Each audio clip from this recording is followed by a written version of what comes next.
हम लोग 300 रुपीज़ में आपकी एंट्री करते हैं। उसमें फिर हम आपको कॉम्प्लीमेंट्री चाय और स्नैक्स साथ सर्व करते हैं। अभी फ़िलहाल हमारा लाइव किचन अवेलेबल नहीं है, वो भी स्टार्ट हो जाएगा, लेकिन अभी हमारे पास डिस्प्ले में फूड आइटम्स है। अगर वो किसी ने खानी है तो वो उनका एक्स्ट्रा पे कर सकते हैं। इस वक्त हमारे पास इस हॉल में तकरीबन 60 से 70% की गुंजाइश है।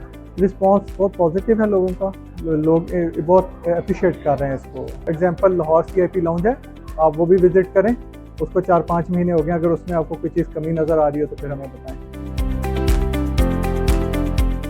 मैं लाहौर जा रहा हूँ और ओवरऑल जो है ना, ये हम पिछले लास्ट 2 घंटे से ये फर्स्ट क्लास लाउंज में बैठे हैं और ओवरऑल सर्विसेज जो है ना काफ़ी अच्छी हैं यहाँ पे, और ये काफ़ी एक ज़बरदस्त फैसिलिटी है। काफ़ी ज़्यादा चेंजिंग है इसमें। ओवरऑल जो है ना एनवायरनमेंट काफ़ी क्लीन है और सर्विसेज भी काफ़ी अच्छी हैं यहाँ पे। तो वो फ्री वाईफाई की है, वो भी यहाँ पे काफ़ी जो है ना अच्छी सर्विस है, वो अवेलेबल है।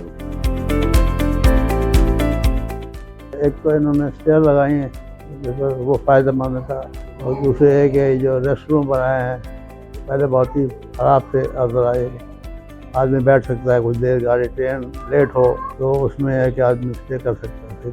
सफाई सुथराई इतनी ज़्यादा नहीं है, पहले से कुछ बेहतर है लेकिन ज़्यादा नहीं है।